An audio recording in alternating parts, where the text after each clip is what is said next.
बिस्मिल्लाहिर्रहमानिर्रहीम। अस्सलामुअलैकुम, this is Amreen from Urdu views YouTube channel. आज जो मैं वीडियो आपके साथ शेयर करने वाली हूँ ये पूरी बहुत ही ख़तरनाक इंकशाफात से भरी हुई है। इस वीडियो को आखिर तक ज़रूर देखिएगा क्योंकि जो इंकशाफात हम्माद रज़ा ने की हैं वो आपको आखिर में देखने को मिलेंगे और आपको ज़ुनैरा माहम के शौहर और ज़ुनैरा माहम की सास और ससुर की तस्वीर भी देखने के लिए मिलेगी। इस वीडियो में कुछ हम ज़हीर की वालदा के झूठ और किस तरह उन्होंने बातों को घुमाया है उसका भी तस्करा करेंगे, तो इस वीडियो को आखिर तक देखिएगा। और जैसा कि आप लोग इतने इंटरव्यू सुन रहे हैं ज़हीर की वालदा और भाभी की, वही जो अब तक हम लोग देखते आ रहे हैं कि झूठ से भरी हुई उनकी कहानियाँ हैं। वो लोग खुद अपनी बातों में घिरे हुए हैं और उनको खुद समझ नहीं आ रहा कि वो अपने आप को कैसे डिफेंड करें, कैसे सच्चा साबित करें। कुछ चीज़ें मैं यहाँ पे मेंशन करती हूँ। ज़हीर की वालदा फरमाती हैं कि हमें केस जो है वो लाहौर में लड़ना चाहिए क्योंकि मेरे लिए आसानी होगी और मैं यहाँ पे आराम से केस लड़ सकूँगी। तो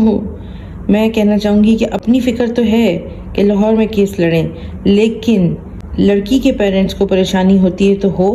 हमें परेशानी ना हो। फिर ज़हीर की वालदा फरमाती हैं अपने किसी इंटरव्यू में कि मैं माँ बनकर रही हूँ दुआ ज़हरा के साथ, लेकिन दुआ ज़हरा की असल माँ नहीं है, वो तो जालिम औरत है। ये लोग जितना ज़्यादा बोल रहे हैं उतना ज़्यादा झूठ इन लोगों को बोलना पड़ रहा है। एक जगह वो ये कहती हैं कि ज़हीर ने कहा कि मुझे तो अभी शादी करनी ही नहीं, मुझे तो अभी आगे पढ़ना है। फिर जब मौका लगा तो फ़ौरन शादी कर ली, ना माँ बाप से लड़की के पूछा, ना लड़की को वापस भेजा और शादी करके बैठ गए। अपनी बच्चे की मर्जी की लड़की से शादी करवा दी। जिस बच्चे ने एक छोटी लड़की को 3 साल से बहकाया, यानी कि जब दुआ ज़हरा 11 साल की थी और ज़हीर साहब 18 साल के थे, तो इन्होंने बहकाया, बच्ची को बेवकूफ़ बनाया और उस बच्ची को अच्छे मुस्तकबिल का झांसा दे के घर से बाहर निकाल लिया और अपने साथ लाहौर ले गया या बच्ची खुद पहुंच गई। और फिर बकौल ज़हीर की माँ के कसूर बच्ची का है। रिश्ता लेने लाहौर से कराची पहुंच गई ज़हीर के साथ ज़हीर की वालदा और जो भी लोग थे, शायद भाभी भी थी, लेकिन लड़की के वालिदैन से बातचीत नहीं की, ना लाहौर से निकलने से पहले, ना उनसे इजाज़त ली और सिर्फ बच्ची के कहने पे रिश्ता लेने लाहौर से कराची पहुंच गए। यहीं से इनकी सोच का पता चल जाता है कि ये लोग कितने शरीफ लोग हैं,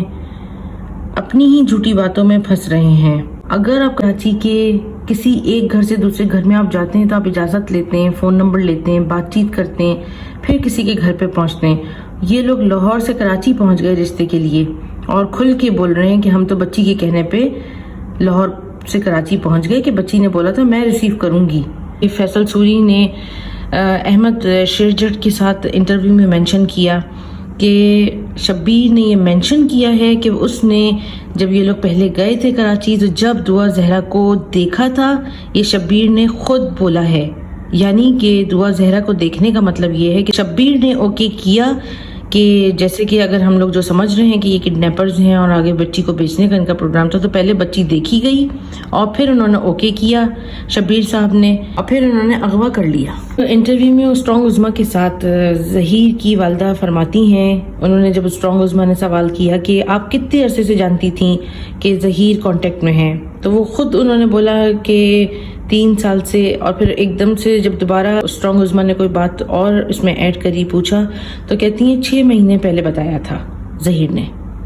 आप इनकी बातों को गौर से सुनेंगे तो आप लोगों को खुद इनकी बातों में ट्विस्ट नज़र आ जाएगा। झूठ जो ये कैमरे के सामने बैठ के, क्योंकि वो जो घरों में ये लोग झूठ बोलते हैं आपस में, वो समझते हैं कि वो हम झूठ क्योंकि हम दूसरे को धोखा दे लेते हैं, लेकिन यहाँ पे उनको ये समझ नहीं आ रही कि कैमरे से जब आप रिकॉर्डिंग कर लेते हैं तो उसको रिवाइंड भी किया जा सकता है, उसको दोबारा सुना भी जा सकता है। आपके एक्सप्रेशंस और आपके कहाँ पे आप पॉज ले रहे हैं کہاں پہ آپ بات کو کنٹینیو کر رہے ہیں، کہاں پہ آپ سوچ رہے ہیں، ہر چیز ریکارڈ ہو جاتی ہے اور آپ اس کو بہت تسلی سے، کوئی بھی انویسٹیگیٹر اس کو صحیح سے سمجھ سکتا ہے اور فائنڈ آؤٹ کر سکتا ہے کہ کہاں پہ یہ جھوٹ بول رہے ہیں اور کہاں پہ انہوں نے سچ بولا ہے۔ یہ اب ہم سنتے ہیں حماد رضا نے کیا انکشافات کیے ہیں، یہ ہم نے دوسری ذرائع سے بھی سن رکھے ہیں۔ یہ انفارمیشن حماد رضا نے ایک چینل پہ شیئر کی ہے، وہ زنیرہ ماہم کو بہت پہلے سے جانتے ہیں، دیکھیں یہ لیکن ڈیٹیل میں کیا بتا رہے ہیں۔ اس کی پہلی شادی ہوئی تھی، وہ ان کا جو ایک کہہ لیں کہ چینل کا وہ تھا، ایک پروڈیوسر تھا، ٹھیک ہے، اسسٹنٹ پروڈیوسر تھا، اس کے ساتھ کی تھی اور وہ 3 ماہ 4 ماہ رہی تھی۔ یہ کہ جو کہتی ہے کہ میرا باپ بہت بڑا تھا، میرا باپ کوئی میرا ملٹری میں تھا، آرمی میں تھا، یہ سب کا سب جھوٹ ہے۔ یہ اقبال ٹاؤن کے کوارٹر میں ایک رہتی تھی۔ یہ 2019 میں اسد جعفری اس وقت تھا ایکسپریس نیوز میں، تو اس کے ترلے منتیں کرتی تھی کہ میری بہنوں کو کسی طرح سے چانس دے دو یا ان کو بھی کہیں پہ جاب پہ ایڈجسٹ کروا دو، لگوا دو۔ تو اگر کوئی اتنی اچھی فیملی والا ہو تو اس کو میرا خیال ہے کہ کوئی میڈیا میں یا اپنی بہنوں کو یا خود نوکری کرنے کی ضرورت نہیں ہے۔ بچی کو انہوں نے لازمی جو ہے نا مطلب انہوں نے اس کو دبئی میں کہیں پر اس کا جو ہے وہ اس کو کسی بھی پروسٹیوشن کے وہاں پر جو ان کے، کیونکہ میں پہلے آپ کو ایک اور بات بتا دوں کہ زنیرہ وغیرہ جو ہے ان کے یہاں پر لاہور میں فیصل ٹاؤن وغیرہ میں جو ہے نا اس کی ساس کے اور ظہیر کی والدہ کے یہاں پر پروسٹیٹیوشنز کے اڈے ہیں، یہ غلط کاروبار میں غلط دھندوں میں ملوث رہی ہیں دونوں عورتیں، زنیرہ کی ساس اور ظہیر کی ماں۔ میں بڑے وثوق سے یہ باتیں کہہ رہا ہوں اور میں کیونکہ ان چیزوں کو جانتا ہوں، مجھے پتہ ہے۔ جو زنیرہ کی ساس ہے وہ گلابو آنٹی کے نام سے مشہور ہے یہاں پر، اور اس کی ظہیر کی ماں جو ہے وہ آنٹی سویٹی کے نام سے۔ میں زنیرہ کو ہندا کہتا ہوں، یہ ہندا مزاج جو رہتا ہے، اس کا بس چلے تو یہ کلیجہ نکال کے چبا جائے۔ آپ کو ایک چیز اور بتا دوں کہ یہ اس نے جہاں پر شادی کی ہے، یہ ابھی میں آپ کو بتا تھا کہ 2020 میں یہ اسلام آباد میں پروسٹیٹیوشن کے اڈے پر تھی، وہیں سے یہ سویٹی کا تعلق، یہ جو ظہیر کی ماں کا تعلق ہے، یہ پورے کا پورا یہ سارا گینگ اس وجہ سے کہ سب کے سب پروسٹیٹیوشن کے کاروبار میں ملوث لوگ ہیں۔ اور وہ جو بچی ہے جو کراچی سے جس کو لے آئے میری بھائی کی بیٹی جو ہے،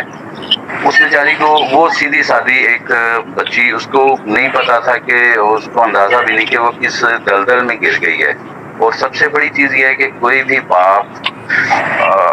خدا نہ خواستہ ہمارے یہاں پر معاشرے میں یہ ہے کہ کسی کی بہن یا بیٹی پہ خدا نہ خواستہ ایسی بات آ جائے تو ہم لوگ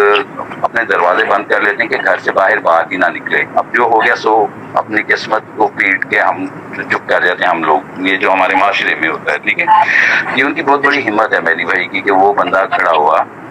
اور اپنی بیٹی کے لیے اس نے اتنی فائٹ کی، اور اس کو اپنے بھی، اس کے دوست احباب، اس کے رشتہ دار، اس کو اس کیس کے بعد کتنے لوگوں نے اس کو چھوڑ دیا۔ تو آپ کو ایک چیز اور بتا دوں کہ جو پروسٹیٹیوشن کے کاروبار یا ڈرگ کے کاروبار کے لوگ یہ اس طرح کے دھندے کر رہے ہوتے ہیں، غلط کاروبار کر رہے ہوتے ہیں، اس کے بیچ میں ان کو بہت سارے مطلب لوگوں کی سرپرستی مل رہی ہوتی ہے، کیونکہ وہ ان کا کاروبار کا کچھ شیئر، کچھ حصہ جو ہوتا ہے وہ منتھلی کہہ لیں یا جیسے بھی ہے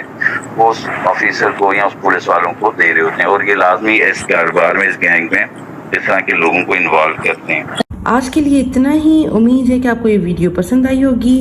اپنے خیالات کا اظہار کمنٹ باکس میں ضرور کریے گا، چینل کو سبسکرائب کریں،